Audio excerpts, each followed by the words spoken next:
afternoon, everyone. Welcome to New York City's Open Data 101 class. Today's purpose is to explain how easy it is to use New York City's open data.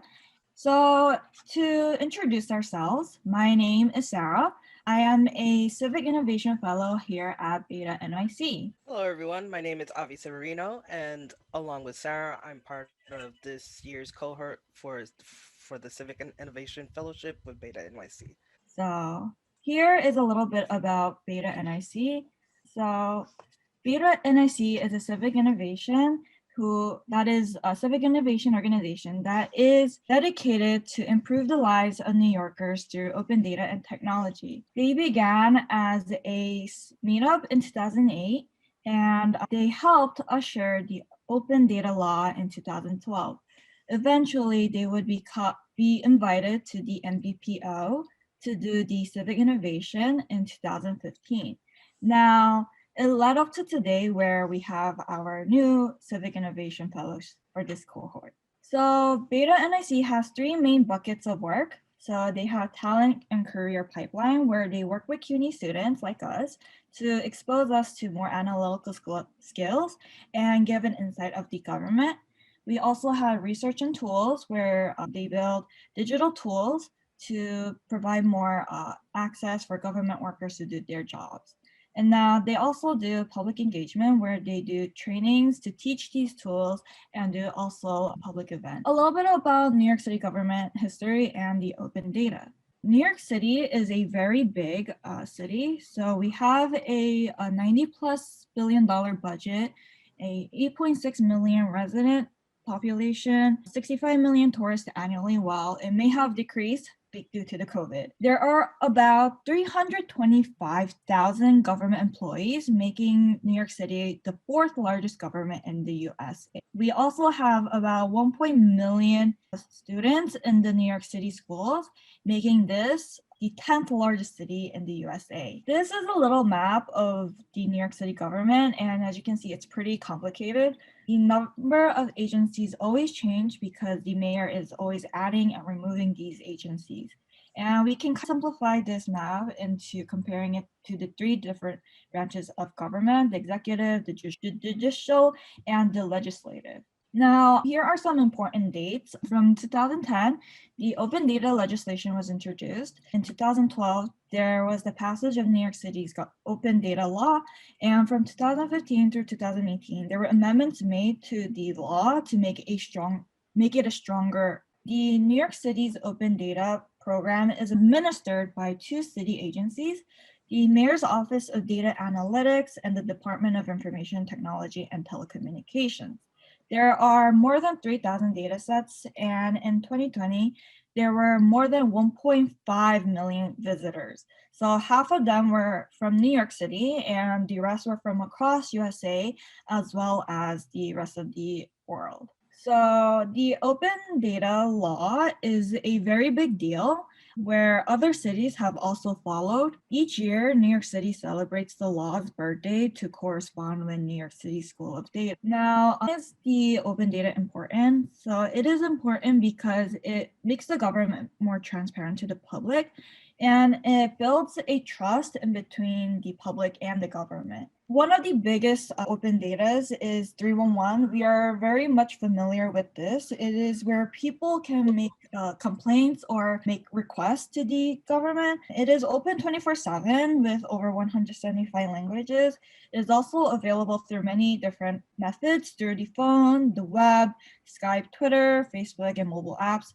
We actually got a chance to try this on the mobile app, and it was pretty easy. So I think everybody else can try it too. So now my partner will be introducing the Wordstat. Wordstat was designed with community boards and four community boards, and Wordstat is basically a 301 dashboard. It's a multi-page dashboard that helps you find local complaints and issues in surrounding areas.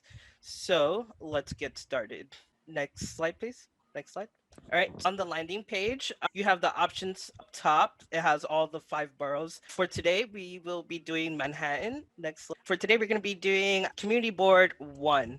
So here in the first landing page, you could actually filter by complaint type, agency, the status, descriptors, and date range. For this exercise, we're just going to filter to CB, and this filter is going to be prevalent in every other page. So every other page will be CB1 as well. Page 2 here on at Boardstat, you'll see the top address. Sorry, you'll see the top 10 complaints ranging from left to in the top right of that first window. You could set a date range. For this one, we did a date range of January 1st of 2020 to December of this year. So as you can see, the highest complaint type for this CB is noise. In the top right window, you'll see the geographic map with all the circles, and those circles represent the complaint types, and the bottom window represents the addresses. So here we'll see that the top address with the most complaints is 95 Fulton Street. And then on the bottom left, we see the different complaint types as well. Next page. So here on page 3, you can look up by address. So once again, our date range is January 1st of 2020 till this year. In the previous slide, we saw that the top address was 95 Fulton. So on the search box, we'll type out 95 Fulton Street. Please be aware that sometimes 311 complaints might have different spellings and variations of addresses, so you could add them all together if you could see that it's like the same one. Here we have a tree map. So on the tree map, you'll see that the highest complaint was noise. So you'll see, sorry, it was the homeless person assistance here for this address, which is orange. And then we have the few others here in different colors, like the non-compliance with phase reopening, or the homeless street condition, or the homeless person assistance. And then here we also see a linear graph, as you can see a decline from last year to this year in complaint types for this specific address. Next, please. Page 4, you could search up different clusters. And Mhm. here we'll change the date range to March of last year to this year. And just so you can see, there's all the different clusters. And when you hover over them, for example, here we have 95 Fulton Street again. You can see the number of complaints. You can see the agency, the descriptor, the number of complaints, and all that. Here in this view, you'll basically be able to locate hotspots for complaints, and you could and you'll be able to really pinpoint any problem areas. Here we could filter it now to illegal parking, and here you see the different color of the clusters. Here it's the light purple. Next slide. Here we did multiple locations for complaint types. We picked homeless street condition and then homeless person assistance. If let's say we went back to 95 Fulton Street, you will actually see something that resembles a pie chart. So there you'll see the both complaint types for the same address. Here you'll be able to see the average days that it takes to close out these tickets, as well as the agencies across the board that's used around in that CB. So here we have the NYPD with the top complaint tickets. We have illegal parking here on the side. We have noise in street, sidewalk, homeless street condition, noise residential. And then for agency, we see Department of Transportation, Department of, I'm sorry, of the homeless agency. Next page, please. And then page 8, what we did was we compared some COVID related complaints. We have Navy here in the non emergency police matter, which is the social distancing. And then for that CB, we had a high amount of complaints for noise, which was vehicle. And then towards the bottom here for June and July, we did have another complaint type, which we'll have you all guess, which was around June and August. Sorry, it's from June to August. We had some other complaint types, and I was wondering if y'all could guess what it was. If you could remember around the summer, we had a lot of interesting sounds going on around the city. So if anyone could guess, it would be fireworks. I have a question. Yep. After we select the complaint type and Yes. then it says multiple, do you guys have shortcuts as far as unchecking all and then saying I want to view all again? Like it seems like I have to go back and manually uncheck each one that I checked off. Give me 1 second. Yeah. So that was on page 4, Sure. Or we can actually look at, 5. Okay. and then if we go to complaint type, Yeah. So for complaint type, yeah, but you you see what I mean? Where if you yeah, check 2, it says multiple, but then you have to manually go in there. and uncheck them. Is there a way that you can actually say I select the first 2, abandoned vehicle air quality, and then I uncheck them? Is there a way for me to be able to bring back all? That So yeah, that particular functionality that you're talking about, I think that might just be a limitation of the Power BI software. But yeah, we're always trying to think of ways to make it more seamless, but we do have some issues. Yeah, no worries. I was just wondering if you guys knew a trick that I probably wasn't aware of, but thank you. Thank you, Emily, and thank you, George. Oh, Anesh said you could also go back to page 1 and select all. Yeah, so you can go back to set the filter and then just set the filter from there and then just click back directly into page 5 and Yeah. all will be selected and you can set your other parameters from there. Thank you so much, Anesh. No problem. Thanks. All right, for Wordstat, we pull from 311, and with that, we use the NYC Open Data portal. Next slide.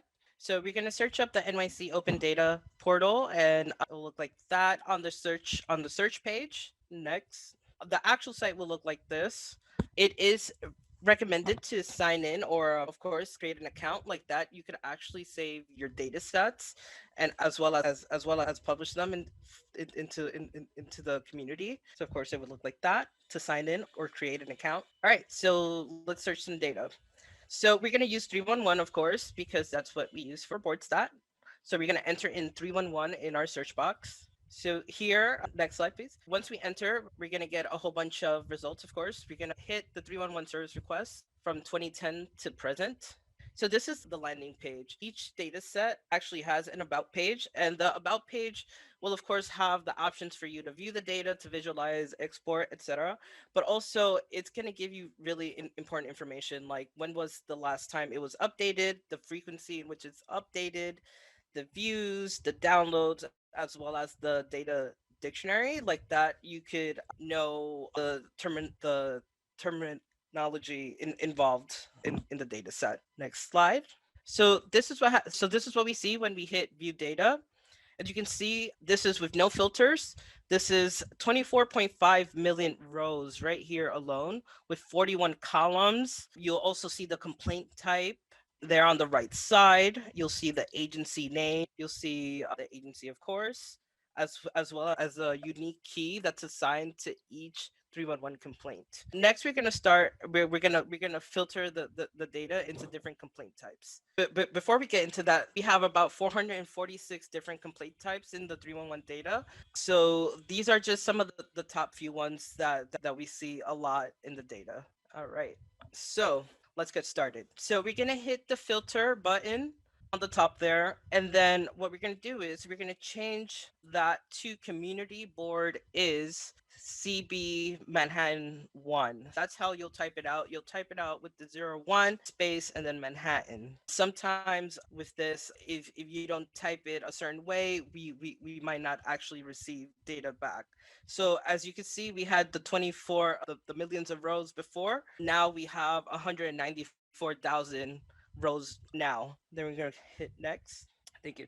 So to get even more specific, we could also change it to a certain date range where we'll hit created a date after December 1st of 2020, and then we could add another filter and we'll put agency is Department of Transportation. And if you can see here, the number is now even smaller. So now we went from millions to 100,000s to just a couple of hundreds here. And so these are all the 311 calls made or complaints made, whether it was via phone or the app that was made in Manhattan CB1 after December 1st, 2020. And yes, so that was it as far as a quick overview for the NYC Open Data portal. I do have a question here that I just received. It was from Florence. I'm having issues accessing complaint data, which I need for liquor license renewal waivers. Hi, yes, I am having a problem with that. I don't know, when I go into 311 and I search, I type in the address and I try to filter it by agency, which would be the NYPD and noise complaints. It will never show me all the complaints. It tells me that there's something wrong with the data or that the data's been erased, which is not true. I was able to use it before, and now all of a sudden I cannot access it. Let's see what we can find out. Avi, you feel good doing a demo? Yeah, of course. So Avi, that first one is the data lens. Yeah, I'd go down to when it appears again as the data set. Should be coming up soon. So the data, and then what was the filter again? NYPD. Usually I've tried it different ways. I usually type in the address and then I filter it and I get nothing. And then I've also, and then when I try to to filter it through the address, it won't even give me the address filter. Let's do Manhattan Community Board 2. But you see how you guys can scroll down for some reason? It doesn't allow me to scroll down like and when you filter them. So I can't even scroll by community board. I can't scroll by address. Yeah. I don't know why. Let's do a quick look for you anyway, so that you can get a sense of what's going on in your district with noise complaints, commercial. And we could just do these past couple of months or something, just to give you a sense. So here we have our filtered set. So we have CB02 Manhattan. Complaint type is noise commercial. We could visualize it as well. Hey, Florence. Hi.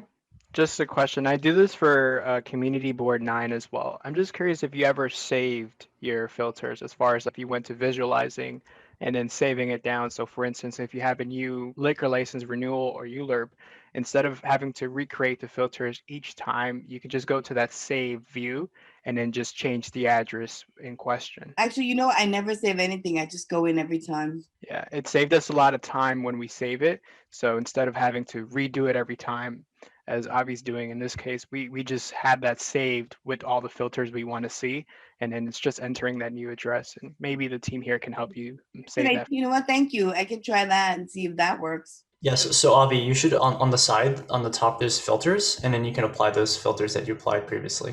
On the top right here, there we go. Yep, there you go. So you can add a filter for the community boards. I think the visualize screen is slightly easier to use since it when you do a filter, it'll actually try to autocomplete your filters. So in this case, Avi can just type in O2 and then I'll find O2 Manhattan for him. Sweet. And then should we do a date range? Let's do. I think let's just do March. Yeah, you can do that too. And then we should probably add an NYPD filter, so it won't show everything. And then yeah, it will try to autocomplete for you, so you don't have to be really case sensitive in the visualize view. Sweet. All right. So here with the three filters, with the CB, which is O2 Manhattan, created date after, starting from March 1st of 2020, and agency NYPD, we could see a line graph here, staggered, decreasing trend right now. It's decreasing because we don't have the full month of March. But yeah, you can see that there's a bump. I think I don't know when that bump was, probably June or something with NYPD complaints. If you hover over that peak, Avi. Right here? Oh. Yeah, that bump there. Oh, it's actually October, so I'm not sure what that is. So what you can do on the side, instead of what is mentioned by created date, you can change that to complaint type. And I'll break down the line chart by complaint type. I'm wondering if that could have been when they started the outdoor dining. Probably, yes. And Avi, you should change that over to a bar graph because a line graph doesn't really apply to this. Yeah, there you go. Those are the top noise complaints for NYPD from last year March to this. So noise residential, noise street and sidewalk, to non-emergency police matter, which is probably the social distancing. Great, Avi. And then, so Florence also has a case about an address. And to look up an address, that's really what Wordstat was made for. It's more useful than really any other. Yeah. So why don't we look up 670 Broadway in Manhattan, which is an address she's interested in, and try to see how it's doing with its complaints over time. That would be page 3 of Wordstat. Okay, I don't know what I did, but I lost your window. I was trying to go into that link you sent, Emily, and now I lost you. Oh, that's okay. Can you see us now? I can see you, but I can't see anything you're doing. You can't see the screen? No. So if you're on Zoom, if you hover over right, you should be able to see something called view. And from there, you can switch to a gallery view. I see you. I'm back. I just clicked on Zoom. Okay, good. Yeah, so Avi, keep the date range as is and go to look up by address. And let's change. Oh yeah, and then we'll do 670 Broadway at the bottom. There we go. All right. Yeah, we're seeing not very many complaints at 670 Broadway. No, but I see one in January, mass gathering, and then I see business not in compliance in February. Yeah. And there may not be a lot, but those are important. Yeah. I'm gonna shut up. If you're looking at it from a liquor license point of view, that's important. Yes. Oh, and see, somebody reported it. It was interesting. Thank you for that information. That's pretty useful for me. No problem. I wasn't looking for that one in particular, but yeah, that's pretty good to know. I have a question here on Boardstat. Is there a way we can export this data? Like after, for instance, the table below, let's say I wanted that to be exported as a CSV. Is that possible here? I don't think we enabled the setting, but yeah, currently not possible, but we can add that feature in the future. Any other questions? Refresh rate, is it the same as open? So Sorry? like as soon as open data is updated, is that also update Boardstat at the same time? Wordstat is updated every single night. Yeah, it might not have the freshest data when you hit the refresh button, but yeah, you kind of have to just wait for it. Okay, thank you. Oh, and to get back to Kellyanne's question about exporting, does anyone want to take that? She asked about, can we export the data from the data vision? So Z just answered about Wordstat. Unfortunately, we can't really export from Wordstat, but from the open data platform. So I'm going to go ahead and try different avenues and I'm going to use the suggestion of Community Board 9 also and see if that works. Okay. If you want to learn more, you can always go to the Beta NYC website or email. So you can always request a data set or ask a question through this link.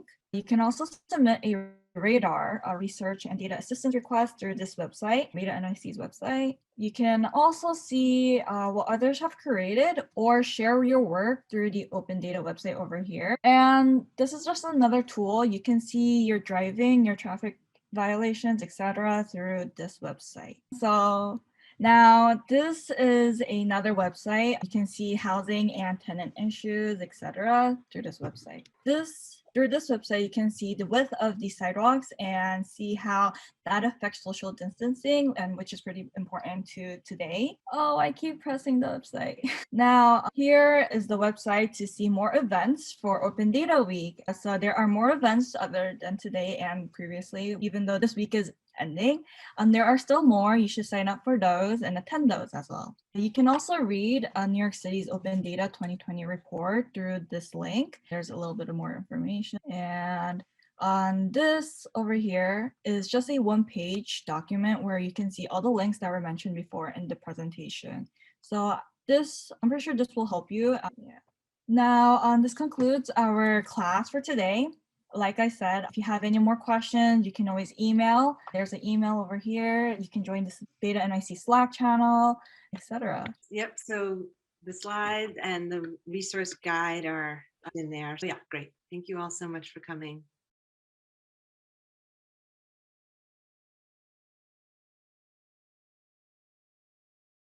Welcome, everyone. Thanks for being here. This is going to be a session on how journalists use open data. This was organized by Molly Boygan at the Forward, and she invited Katie and I to speak as well. Unfortunately, Molly can't be here this afternoon, but she sent us a recorded presentation, so we'll go ahead and play that. Thanks again for being here, and I guess I'll just kick it off with Molly's presentation. Hi, everyone. My name is Molly Boygan. I'm an investigative reporter at the Forward. Thank you so much for joining our session about how journalists use open data. I'm going to run through a story that I did in the fall of 2019 that I think is a great example of the many ways that I use open data in my day-to-day life as a reporter. I'm going to share my screen. This story started when I went to a Community Board 12 meeting in Borough Park at the Amico Senior Center. Borough Park is a neighborhood that's of great interest to the Forward because there are a large number of Haredi Jews who occupy the neighborhood, ultra-Orthodox Jews. So since we cover the Jewish community, there's a lot that happens in Borough Park that's of interest to our readers. So I went to the community board meeting. There were a number of public commenters who were very upset about what they described as an increase in garbage on the street and the negative things that came with that, including the smell. They described rats, they described an increased blight on the neighborhood, and people were very upset. It was a very contentious meeting, very long. And at one point, one of the community board members tried to explain what was going on with the trash. And he said that because the city was rolling out a compost collection program, it had reduced the number of trash pickup days.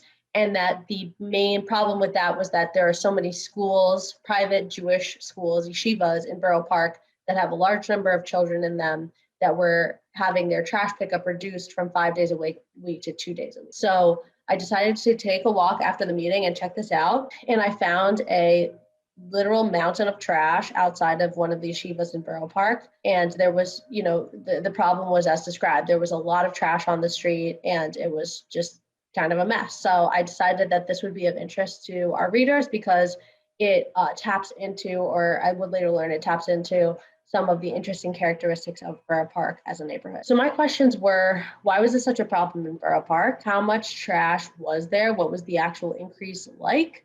Trying to quantify this issue of the yeshivas and the enrollment at the yeshivas, and what other unique characteristics of the neighborhood might be affecting the trash pickup issue. And so District Manager Barry Spitzer said at the meeting, we have buildings with thousands of children within them, schools that serve breakfast, lunch, and dinner, who are getting twice a week pickup. And that was sort of my first clue into where to start the reporting. I took a look first at the Department of Sanitation's annual report for fiscal year 2019. The department breaks down the different trash categories by community district. So you have organic tons, which is compost, metal, glass, and plastic, recycling, paper recycling, refuse, which is trash. And as you can see, I circled Community District 12 in Brooklyn, and it's among the highest in the borough. Most of the districts there have refuse tons in the hundreds, and Borough Park and some other districts have refuse tons in the 200s. That was where I began. So it was true that the neighborhood generally had a high amount of trash. Then I took a look at the Open Data portal and discovered that the Department of Sanitation also keeps monthly tonnage data for trash collection. I went to the Open Data portal, to the visualization tool, and I put on a number of filters. Number one was, I just wanted to look at Community District 12 in Brooklyn, and I just wanted to look at the year of 2019 to see if there had been an increase. The compost collection program started in September of 2019, and as you can see, October had the highest amount of refuse tons collected that year. So the people in the community board meeting were onto something. There was more trash collected during the month of October. Then I decided to look into the issue of the schools. I knew already that Haredi Jews typically don't send their children to public schools, so private school enrollment in Haredi neighborhoods like Borough Park, Williamsburg, Crown Heights are typically very high. The New York State Education Department keeps data of enrollment in non-public schools by grade. So I did some filtering and sorting, and it turned out that a number of the largest non-public schools by enrollment in the city are in Borough Park, including United Talmudical Academy at Borough Park. Again, the conversation and the community board checked out. I started to do some reporting on this, and some issues emerged. One of them was that one of the trash pickup days was Saturday, which is the Jewish Sabbath, Shabbat. And so school staff who were Shabbat observant were not cleaning up after the trash collection on Saturday. So that was sort of contributing to some of the smell and some of the sort of vermin problems that people were seeing on the street. And another thing that came up from that is that, a number of school staff at yeshivas are Haredi Jews, and in Borough Park in particular, many people speak Yiddish at home. So I looked at the Population Fact Finder, which is a great tool that incorporates American Community Survey data estimates. It turns out that more than 35,000 homes in Borough Park speak Yiddish primarily. And so I asked the city if they had done outreach to people who were sorting trash from compost in Yiddish, and the answer to that question was no. They said that they had done outreach in Spanish. So this was also one of the issues that I raised in my report, was the outreach in the right language to suit the community. And that was also, I later spoke to Brooklyn Borough President Eric Adams, and that was one of the questions that he had too, about whether the city's compost program was being targeted to each neighborhood in the individual way that might have made it more effective. So the final result of the story was this story about the trash pickup on Shabbat and some of the other issues that came up, the enrollment of the private schools, Yiddish outreach issue. And, this was a story that arose from sort of shoe leather reporting, going to a community board meeting, but that was ultimately carried along and supported and sort of flushed out using public data and open data. So again, just one example of the many ways that I use open data in my reporting, and I'm going to pass it off to the other reporters to walk through some of their stories that they've used open data for. Okay, so if you're just joining us, that was a recording from Molly Boygon from The Forward. I think that's just a really cool story about a phenomenon that you see and then being able to explain it with data that's available to you locally and sort of getting all the factors behind it. And that's a real great example of, I think, what we try to do as reporters. So my name is Will Welch. I'm an interactives and graphics producer at the city. We're a local newsroom that started up in 2019. We've got about 23 full-time staffers, and our focus is New York City. We have reporters in each borough, reporters who focus on specific beats like transportation, the criminal justice system, juvenile justice, and all sorts of things. So our coverage really runs the gamut. And I'm going to talk a little bit about how we use open data in our reporting. So as a visuals producer, my work is really about distilling the data that's available into a visual narrative that goes along with our storytelling. Our data team is really me and our data reporter, Ann Choi, who does a lot of mining of different things and investigations. But really the entire staff is very data literate and uses data throughout their work. And that's one of the really cool things about working at the city is that level of data literacy. It comes in all different forms. I know folks are looking at like police records, real estate data, health data, especially during COVID-19, transit data from the MTA and bridges and tunnels. There's just so much to look at that feeds into the stuff that we're reporting on. And so I'd say data is just integral to sort of everything we do. We pull from a lot of different sources to do that. A lot of stuff comes from our requests to city agencies. That could come in the form of FOIL requests. We did a story that had HPD data about housing lottery entries, and so that's something we requested directly from them. We've done stories on citizen complaints about police, and that's data that we've requested from CCRB with some other news organizations. And then there's state and federal data like Census Bureau data. We get data from private organizations and nonprofits to talk about specific things like homelessness. The Coalition for the Homeless has a great data set there. So there's all sorts of places, really. We do our own original data collection for some things, but New York City Open Data is certainly a really integral part of all that because it's data that's coming directly from city agencies. One of the most valuable things about it is that it's updated fairly frequently depending on the data set. So something like Office of Administrative Trials and Hearings data, cases about violations of city code and administrative code, that data is updated very frequently. I think it's daily.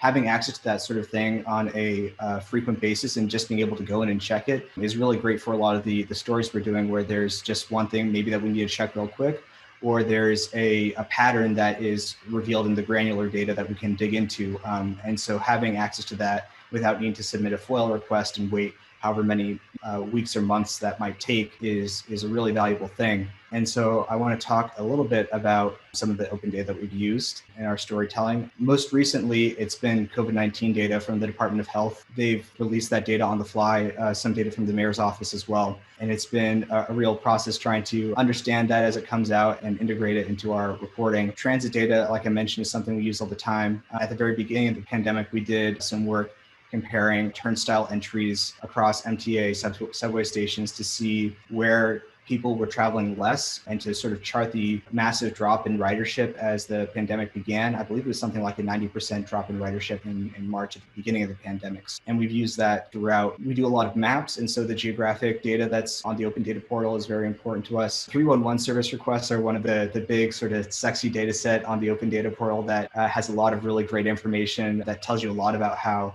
citizens are interacting with the government, what people are asking for help with, how the city is responding. We did some stuff with EMS response data to learn about how ambulances are responding, where they're going, and if that number has gone up or down of ambulance calls, which again has been something that's been useful to do during the pandemic. The thing that I want to focus on are some stories that we've done with the Office of Administrative Trials and Hearings data. And this is data about, again, violations of city code, or building violations, that sort of thing. The part that interests me about this data is that so many stories end up pulling from this that we've done, at least on the Open Data portal. There have been 4 stories that I'm going to talk about just in the past year. We've been able to pull something from this data. And I think it gets at the other side of that interaction of people and government. One side is that the 311 requests where people are maybe noticing an accumulation of trash or an issue with a sidewalk or something like that. And this violation data, these quality of life complaints, are how the government holds people responsible for those things. Who is the person who's not shoveling the sidewalk, that sort of thing.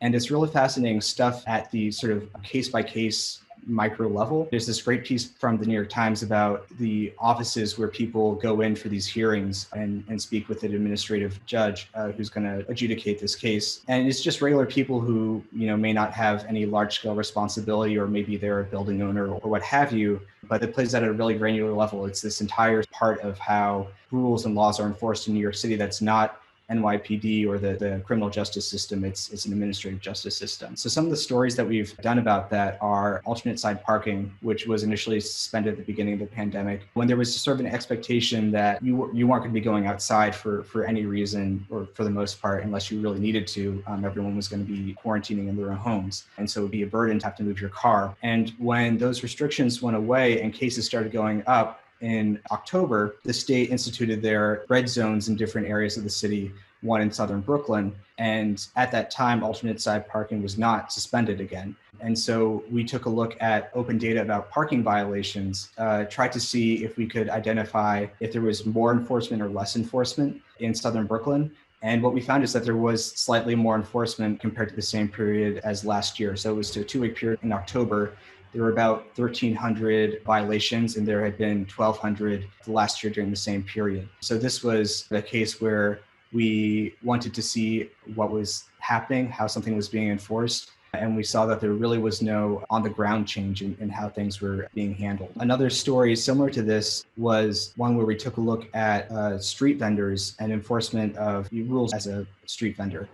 In June, Mayor Bill de Blasio said that the NYPD is going to sort of phase out doing enforcement of street vendors as an effort to reduce interactions with the police and the public that weren't strictly necessary, that were causing friction, especially with a majority minority community of street vendors, and that would be better left to the Department of Health and the other agencies that regulate rules around street vending. In September, the NYPD had posted on social media about issuing 2 tickets essentially to street vendors, flying in the face of this announcement. And we wanted to see, had this change actually happened, had things shifted from NYPD to other agencies in enforcing street vending. And what we found when we looked at the oath data is that a lot of this enforcement had stopped immediately when the pandemic began. There was an incredibly sharp drop in tickets being issued in March. And so I think we only found about 17 tickets that had been issued since March for street vending. So it wasn't that any shift in enforcement had actually occurred, it was that there wasn't really any enforcement. And so we were able to see that these 2 tickets issued were really an exception. It wasn't as if NYPD was continuing to do enforcement. Most of that enforcement had already stopped. That was a way that we could sort of reality check and see, is this anecdote something that bears out and is a pattern, or is it just an isolated incident? One of the first stories I did when I started at the city was taking a look at unsafe building facades. In December 2019, Erica Tishman was killed by some falling debris in Midtown Manhattan from a building that had a chunk basically fall off. And this has happened before in the city, and there's an enforcement program that the Department of Buildings is responsible for that is supposed to inspect facades and make sure that they are safe. And it's a cycle, that 5-year cycle, and building owners of buildings taller than 6 stories, I believe, have a responsibility to make sure that they hire an inspector. If their building is unsafe, that they put up a sidewalk shed. And so when I joined the city, before this had happened, we were already looking into sidewalk sheds as a nuisance and as a stopgap measure, that where building owners were not actually making the repairs and we're just throwing up a sidewalk shed instead. And so this really motivated us to dig back into that and use a variety of data sources, one of which was a Department of Buildings Environmental Control Board violations, which are adjudicated by oath, and to look at buildings that had violations for being unsafe and creating immediately hazardous, unsafe conditions.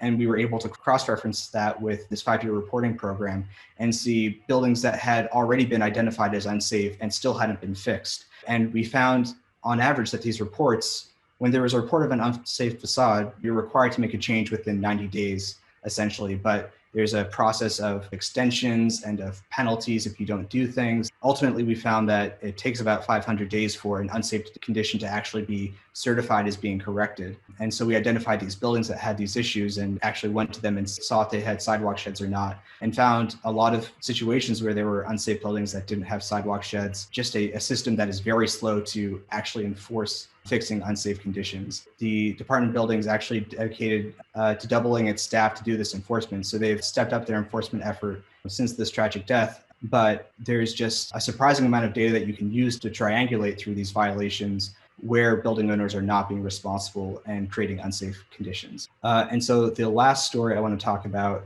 is, I think, something that came together in like a day or two. It was very quick, at least from the data side of things. We wanted to see, with the eviction moratorium, protecting people from being evicted during a pandemic, they have a place to quarantine and be safe and not have to deal with housing instability. One exception to that is vacate orders for legal apartments. We found that there's a data set on Open Data that is just these repair and vacate orders. Checking to see if those have been in effect during the pandemic was very quick. We filtered the date range and we filtered the type of violation that we were looking for. And immediately we found these 100 cases, which we mapped out and wrote about some of the efforts to make these apartments sustainable and legal when it's necessary. There have been several pilot programs around that. Again, this was just a very simple, quick, effective use of open data that is sort of characteristic of how we approach reporting when we have a data question like this that we can answer very easily through an open data portal data set. I'll just finish by saying that we do a lot of different kinds of data projects. We have our COVID-19 tracker, which you can get to from our homepage on our website. Another large project that we're doing is a collection of obituary and death information from families of people who've had loved ones pass from COVID-19. So we're doing an effort to collect as much of that data as possible and write as many obits as we can. One of my colleagues from the city will be speaking about that tomorrow. If you're interested in that work, that's another great one to check out. And that's going to be it from me, and I'll turn it over to Katie. Thanks so much, Will, and thank you for all the great work that the city does. I think your team probably does, in my opinion, some of the best work around data, and from COVID to everything else. Props to you all. So my name is Katie Honan. I am the City Hall reporter for the Wall Street Journal's Greater New York section. I'm not really a data whiz, although I do like various data sites. And this slide and the story I'm going to talk about, I got help from someone at the Journal who's a dedicated data reporter. The story I'm going to talk about is something that I got through One Data. What I found interesting about it is I saw a problem, and it was sort of what I was surprised to see in the data that actually got me to what I think is a more interesting story. So I'll start. That was the mayor around this time last year did a press conference at a 301 at the call center to talk about COVID. This is before we realized we should be wearing masks, but that's where that's from. So last summer, probably even in the spring, as a lot of people may have noticed, I heard people saying that there was more graffiti, and I also noticed that there was more graffiti. I don't particularly mind graffiti. It's just something that I'm used to, but it was on a lot of storefronts, it was on grates, it was on buildings, and it had become, to me at least, very noticeable. I did know that in April of last year, the city had cut its graffiti cleanup program to save money. This was through the Economic Development Corporation. That was just one of the ways the city needed to cut funds as it was really starting to struggle financially because of COVID. So I knew that, but I also figured, and this is just some data on how effective this program was. You can see just how many more sites were cleaned in fiscal year 2019 compared to 2017. But knowing this, I just assumed, to me, 311, as Will sort of mentioned earlier, it's where I go to kind of get a sense of the city. That's where to check the city's temperature, because we all know New Yorkers like to complain, and a lot of times it's warranted, and that's who they go to complain. They call 301, or they text, or they use the online portal for 301. So I just immediately thought the graffiti complaints on 301 must be out of control, or there must be a huge spike, similar to what we'd seen. We'd done something similar looking at fireworks complaints, because as we all know, last summer, there were so many fireworks. I asked our data reporter, his name is Coulter, to crunch the data. And this is not an accurate visual of him crunching the data. This is just, I'm not a visual person like Will, so this was my version of a slideshow. And what he came up with the data actually surprised me. There wasn't a spike at all. In fact, they were down. This is from the email he had sent me, which really surprised me. He was like, look, there's not an increase at all. Maybe this isn't a story. The data isn't showing my hypothesis of what I thought there was. I knew that there was more graffiti. I was around the city a lot. I'd seen it all over. This was some of the data to show these were the weekly average complaints. This is by Borough, and you can see it went down significantly last spring, except for like some spike in April. And then this is just citywide. So it had gone down. I just knew, look, I'm not the only one who's seeing this. I'm not the only one maybe just not even bothered by it, but I'd spoken to business owners who were like, look, we don't like all this graffiti on our storefront. We're trying to keep things clean. So I did more digging. And then finally, after speaking to people, I just called your 301 myself. And I asked to make a graffiti complaint. That my phone doesn't look like that, but that was just what I wanted to add for some color. And the 301 operator told me that they actually could no longer take any graffiti complaints because the city had cut that graffiti cleanup program the previous April. The only exception is they could take some complaints that could be forwarded to the NYPD if it was gang graffiti, gang tagging, which can be seen for investigations, hateful graffiti that is a threat or anything like that. Those get referred to the NYPD. But the EDC's graffiti cleanup program, the way it works as a business, would call up, get added to a list. Sometimes there's a backlog when you get cleaned up, but then you sign up for this forever graffiti cleanup program that basically you're checked off for life and they could send people in. Since that was no longer around, 311 no longer took the complaints. And actually then I thought that was, this is me writing, not accurate as well, but I actually thought that was a more interesting story because the whole point of 311 is to get complaints and register these complaints in real time as they come in. But because the city was no longer allowing them, it did not give an accurate picture. We don't know how many people were calling up to make complaints and being turned away. We don't know what that is. And I felt that actually it took away the whole point of 311, which is to become this depository for people to register their complaints. And then the city could get an idea of what's needed. Because we also know if in this next budget, if someone proposes, let's bring the graffiti cleanup program back, someone could say, well, the 311 calls are down. We don't need it. So this is the story that I came up with. The city confirmed that they had indefinitely ended the graffiti cleanup program and that they did stop registering complaints, except for those that would be referred to the NYPD. And this just gives you a sense of how many complaints. In December of 2019, there were 4,300 complaints. January of 2020, over 2,000 complaints. And in July, just 289. And of course, those are ones that maybe they snuck through or they were ones that would be referred to by the NYPD. Now, as a follow-up, last week, the NYPD introduced their own graffiti cleanup program. It's sort of a cops and community type of program to fill that gap. In the absence of this program, you have city council members funding programs like Wildcat that do actually clean up. But without the 301 data, we don't really know how it is. So that is what I came up with. Again, I found that very interesting because 311, if they're not taking the complaints for whatever reason, I thought that that was actually more damning than just actually canceling the program and just saying, we'll hold on to it until later. Again, I found that a very kind of interesting way to look at the information we have. I mean, just going off of what Will spoke earlier, some other websites that I use. I love ACRIS, which is the Department of Finance, property records, mortgages, all that kind of stuff. The city's open data, like the amount of data that's available, it can be overwhelming in terms of what we could look at and stuff. And then, of course, the Department of Health data that we've been using for COVID has been criticized by many reporters, including myself, at the start of COVID for not putting up enough data to begin with. But I think since then, they've really improved it. That's it. I'd love to hear people's questions. I don't know the format we want to do this on, but I'm happy to ask any questions about anything. I'm sure Will is as well. I'll also shout out the Campaign Finance Board's data. I see Steve Romaluski was on the, I don't know if he still is, but the information on the CFB website is amazing. I'm sure by the June 22nd primary, we'll know exactly where each supporter who gives money lives. That's how great those maps are. Okay, so we have a question from Tim Martin. Are there risks in publishing the results of city data analysis without fully understanding the business logic or input from the agency itself? I'll start off by saying a big part of what we do with looking at any data set is trying to understand exactly what the inputs are and why the data looks the way it does. Particularly with COVID data, with health data, that's been really important to understand when we talk about how many tests are there or how many cases are there. Are we talking about one person getting multiple tests and that counting only once in a single day? Or are we talking about one person, one test, that sort of thing?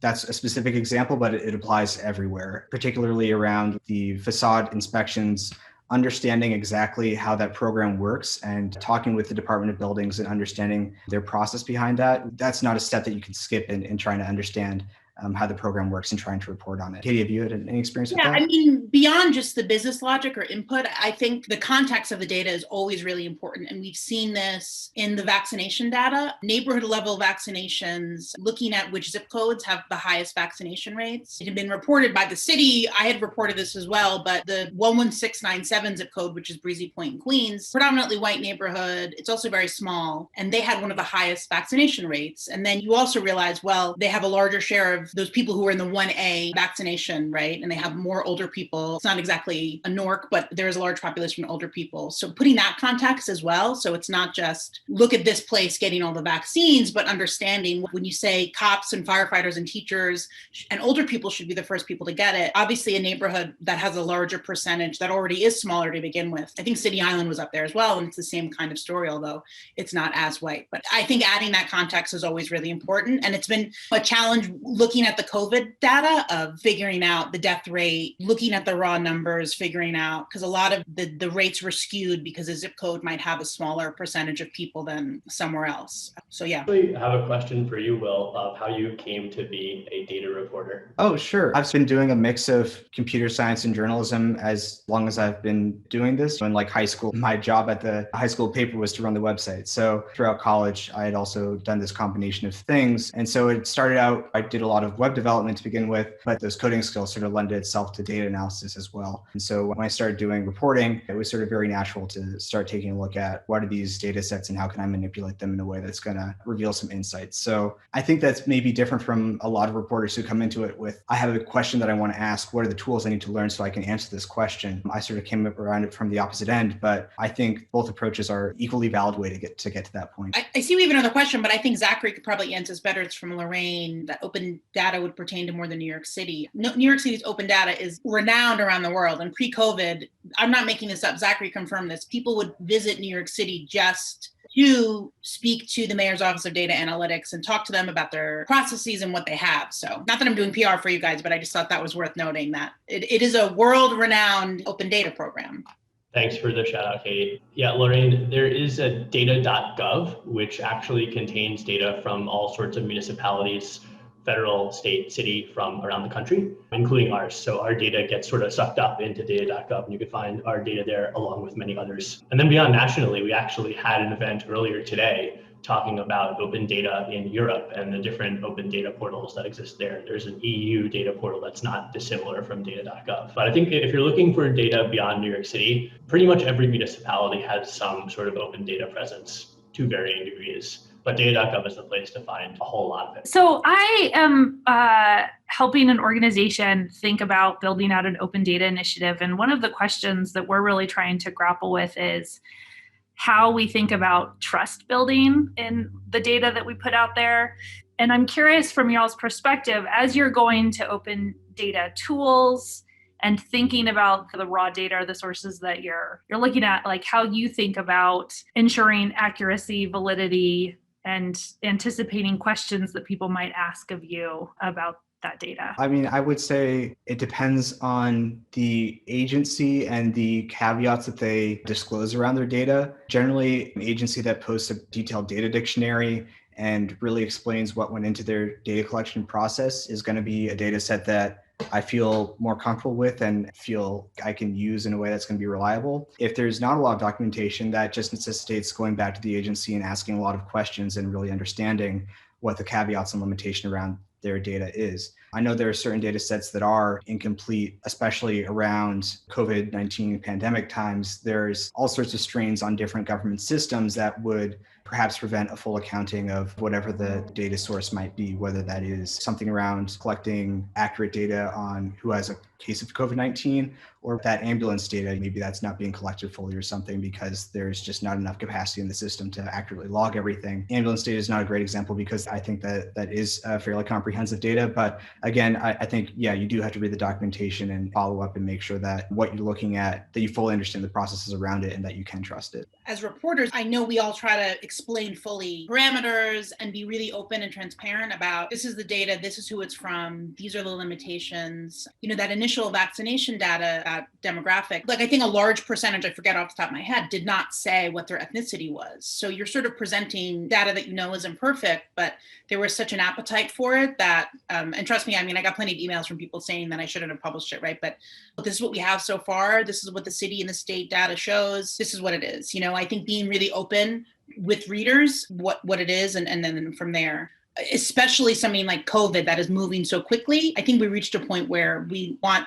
information out, not wrong information, but maybe if it's not complete, we can at least be open about what's missing. And I would say, I think there's a great level of healthy skepticism from the public, at least the public that reads some of our work. Folks have come back to us to ask questions about the data that we publish around COVID-19 and to ask, are we talking about residents of New York City or non-residents? Are we including nursing home deaths? Are we including confirmed deaths or probable deaths, that sort of thing?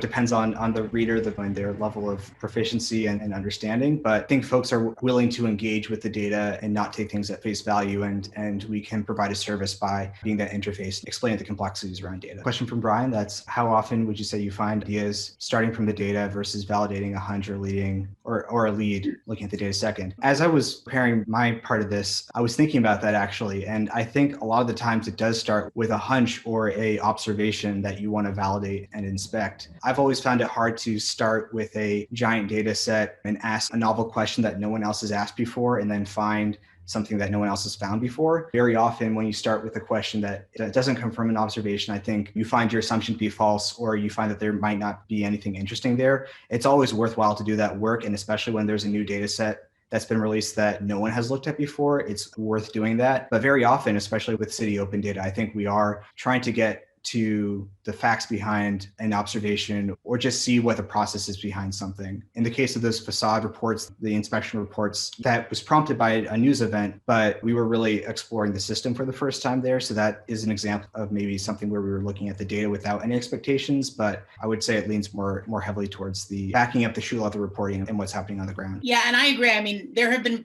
especially pre-COVID when news felt a little slower, there were plenty of Monday mornings where I'm thinking, oh, I have to write stories this week and I don't have anything, where I would go to the Open Data website and then shuffle by recently updated or added, hoping that there was going to be a data set in here that's it, this is my story. And unfortunately for me, it rarely works out that way, because I think, yeah, having the reporting done, or at least a tip or an idea or something, like I said, wow, there's a lot of graffiti, I wonder if there's more complaints. I think that seems like the better way. But because there's so much data, I sometimes want, when you're just grasping at pitching stories, it's like, there's got to be something here. But, like Will says, it's better to kind of go into it organically and then find that data that can back it up. And there are some data sets that I think lend themselves towards reviewing, like payroll data is something where you can always find extremes that are probably worth looking into, and data sets that are worth checking up on periodically to find those kinds of situations, for sure.